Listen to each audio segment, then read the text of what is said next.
Good morning बच्चों। आज हम गुड मॉर्निंग बच्चों। आज जो हम करने जा रहे हैं उसका नाम है हमारा ईदगाह लेसन। ईदगाह लेसन कहाँ का ईदगाह लेसन आप पूछोगे। आपका पहला लेसन है ईदगाह। इसकी रचयिता है प्रेमचंद जी। प्रेमचंद का जन्म कब हुआ था, कहाँ हुआ था और उन्होंने क्या क्या किया। प्रेमचंद जी जो थे उनका जन्म वाराणसी ज़िले में लम्हई ग्राम में हुआ था। ठीक है। उनका मूल नाम क्या था बेटा, वो उनका मूल नाम मतलब जो उनका असली नाम जो था वो था धनपत राय। और इन्होंने लिखने के लिए जो नाम का इस्तेमाल किया वो प्रेमचंद था। जो राइटर थे वो लिखते जो थे वो प्रेमचंद के नाम से लिखते थे। प्रेमचंद जी की प्रारंभिक शिक्षा जो थी वो वाराणसी में हुई थी। मैट्रिक का इन्होंने अध्ययन तक किया। फिर उसके बाद ये असहयोग आंदोलन में इन्होंने सरकारी नौकरी को त्यागपत्र दे दिया। तो प्रेमचंद जी ने हिंदी में भी रचनाएं की हैं, प्रेमचंद जी ने उर्दू में भी रचनाएं की हैं। उर्दू में रचनाओं के लिए इन्होंने दूसरे नाम का इस्तेमाल किया, वो नाम है नवाब राय। ठीक है। तो इनकी साहित्य इन्होंने समाज में जो कुरीतियाँ देखी उन्हीं को इन्होंने अपनी रचनाओं में व्यक्त करने की कोशिश करी। इनकी जो प्रमुख रचनाएं हैं वो हैं मानसरोवर, गुप्तधन, निर्मला, सेवा सदन आदि। ठीक है। अब कहानी शुरू करते हैं। ईदगाह। ईदगाह जैसे कि आपको उपशीर्षक से ही समझ में आ रहा है, ईद जहाँ पर मनाने के लिए जाया जाता है, ईदगाह। ठीक है।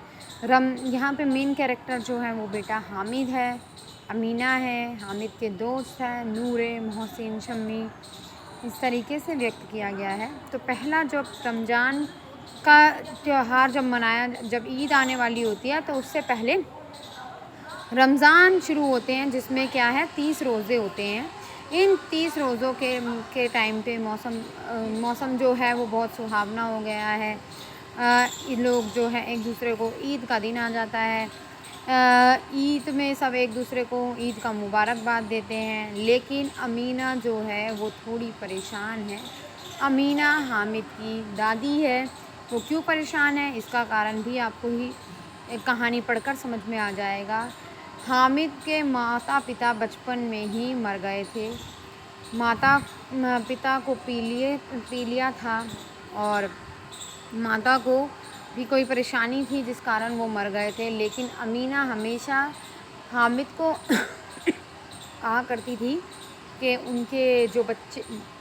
हामिद को कहा करती थी कि उसके अम्मी अब्बू जो हैं वो भगवान के पास गए हैं, जब वो लौटेंगे तो बहुत कुछ लेके लौटेंगे। क्योंकि वो 4 साल का एक बालक था और उसके मन में जो भी विचार थे वो उदास ना हो जाए, इसलिए अमीना जो है उसको ढांढस बंधाती है। लेकिन ईद का त्यौहार आ जाता है, एक बूढ़ी महिला जो एक 4 साल के बच्चे का पालन पोषण कर रही है, उसके लिए बहुत दुखदाई है कि वो किस तरीके से उसको समझाए कि तो अमीना जो है वो कपड़े भी सिला करती थी। तो उसको 3 आने मिलते हैं, 6 आने मिलते हैं, जिसमें से वो 3 आने जो हैं वो हामिद को दे देती है ईद के त्यौहार के लिए।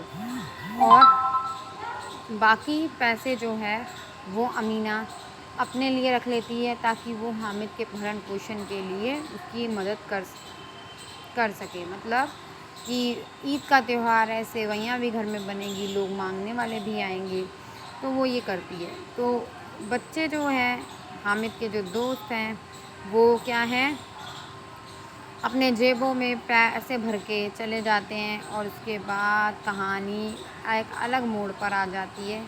कैसे बच्चे जो हैं वो पैसे गिन रहे हैं बार बार, किसी के पास 4 पैसे हैं, किसी के पास 5 पैसे हैं, लेकिन हामिद के पास कितने हैं, 3 पैसे।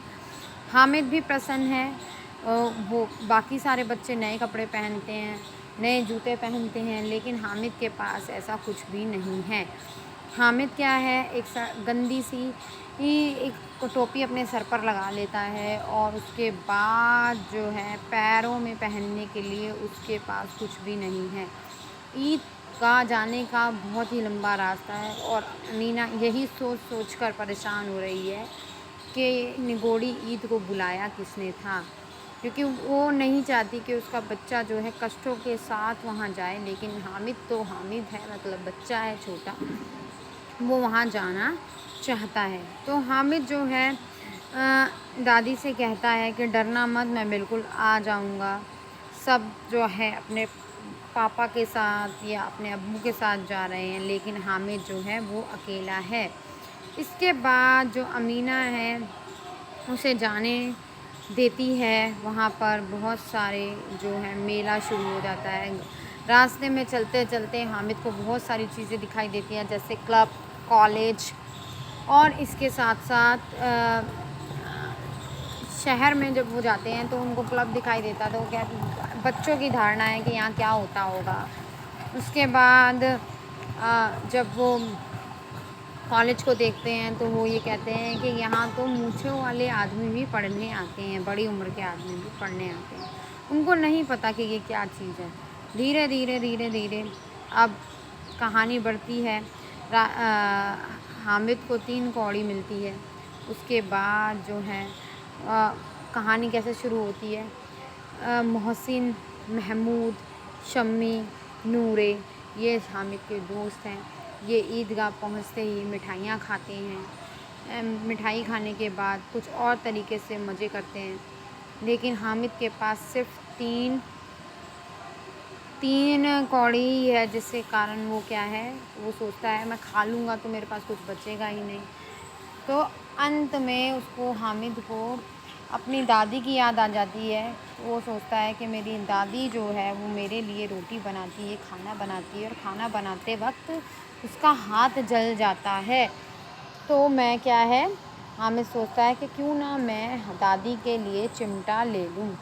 अब हामिद जो है चिमटा लेता है। चिमटा वाला जो है वो 3 आने में या 3 कौड़ी में मान जाता है चिमटा देने के लिए।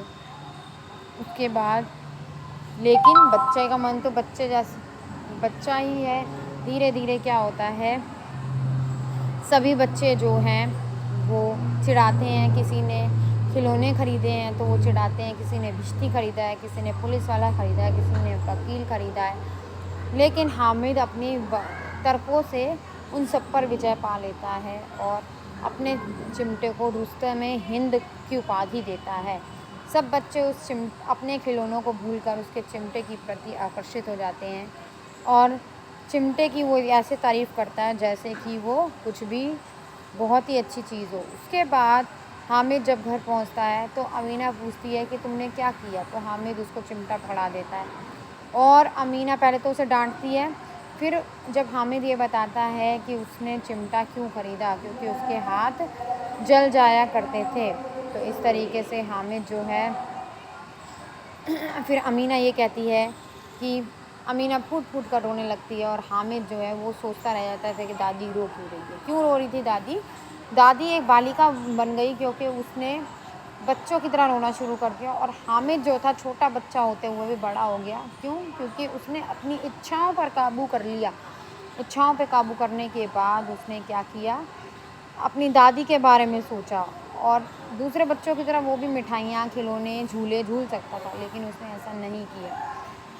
कहानी में एक छोटे से बच्चे का इतने सुंदर तरीके से अपने दादी के बारे में सोचना, अपने विचार प्रकट करना, बहुत ही सुंदर कहानी प्रेमचंद जी ने लिखी। बेटा अब इसके प्रश्न उत्तर देखिए। ईदगाह कहानी के उन प्रसंगों का उल्लेख कीजिए जिसमें ईद के अवसर पर ग्रामीण प्रवेश का उल्लास प्रकट है। कैसे उल्लास प्रकट है कि गांव वाले इधर उधर भाग रहे हैं, कोई जल्दी जल्दी तैयार हो रहा है, कोई जूते सिलवाने जा रहा है, कोई टोपी धोके लगा रहा है। ये उल्लास प्रकट करते हैं। तो ये आपको प्रश्न उत्तर जो है बेटा, लेसन आपको अच्छे से, उम्मीद करती हूँ लेसन आपको अच्छे से समझ में आ गया होगा।